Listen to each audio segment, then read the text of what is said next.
What's up, YouTube world? It is Easy Eddie from the Sea Cruise Sportscast. It's been a couple weeks since I put out a video. Been pretty busy. This is the version of the top 25 preseason for this upcoming 2019 season. It is pretty straightforward. I will try to keep it short. Okay, so this slide is crazy. This is the 2018. On the left side, you see the preseason, right? All the orange are the teams who did not end up in the top 25 at the end of the year.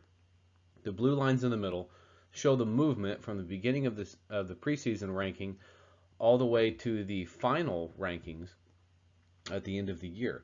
And the green underlined is representatives of the teams who were not even in the top 25 at the beginning of the year, but somehow made their way in. And if you look at a couple things, Florida is by far the biggest surprise team of last year according to the rankings. And you got Washington State, Kentucky, Syracuse, A&M, Fresno State, Army, Northwestern, Utah State, Cincinnati, and Iowa.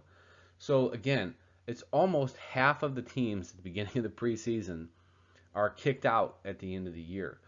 So really the question is, does it mean anything?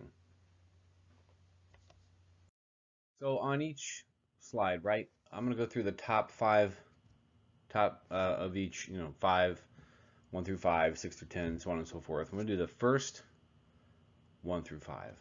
And each one of them has the ESPN Power Index along with the Amway Coaches Poll as well. So the only difference between mine is that I think Ohio State should be number 3 to start the season. I don't think they're going to have a great season. I think they're going to start big and move down. So the top 5 of the top 5, it is what it is. And those are the reasons right there as to why I think that they're going to be ranked so high. At least one of the few reasons.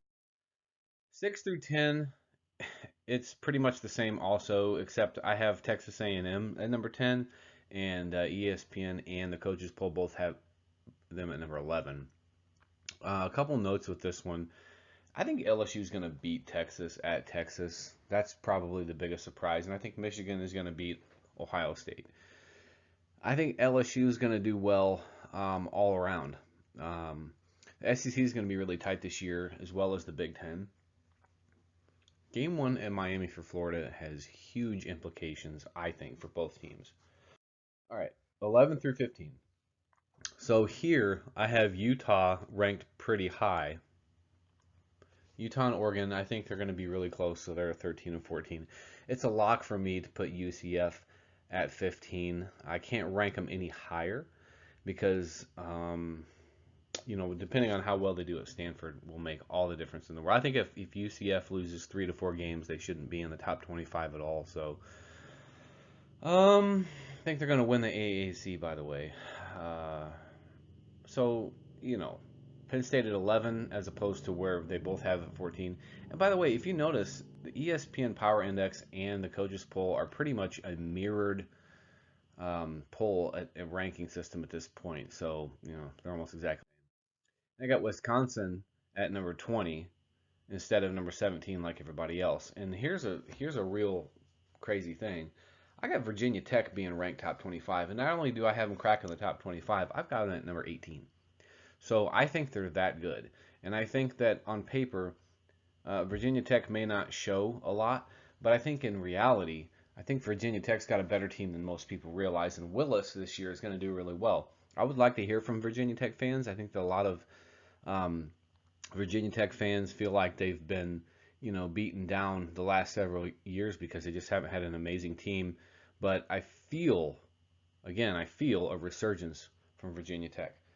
I put Texas at 16 because, number one, Texas had an unbelievable year last year, and I think it was short-lived. I don't believe that Texas is going to be good this year.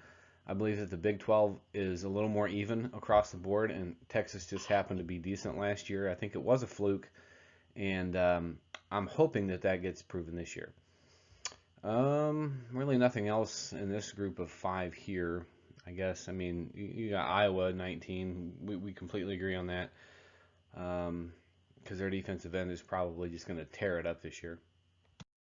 And then 25 through 21, that's going to be the toughest one to predict because there are so many teams just behind them that probably could have gotten, uh, in the top 25. I got Northwestern at 21, which they both were rated at 25, just cracking it. Nebraska was right behind them. And then Missouri, Boise State, and Army are all three that I have starting the season at top 25 that neither poll had. So I just think that this is really, there's a lot of proof. And if you will say, well, why? I put my reasons right there next to the team. So I would like to go week number 2 and just see where this falls in line. Again, this is not like a preseason. This is what I think is going to happen at the end of the year type preseason, but it's where they're starting, and it's where they left off last year and what they have coming into 2019, coach-wise, stats-wise, so on and so forth.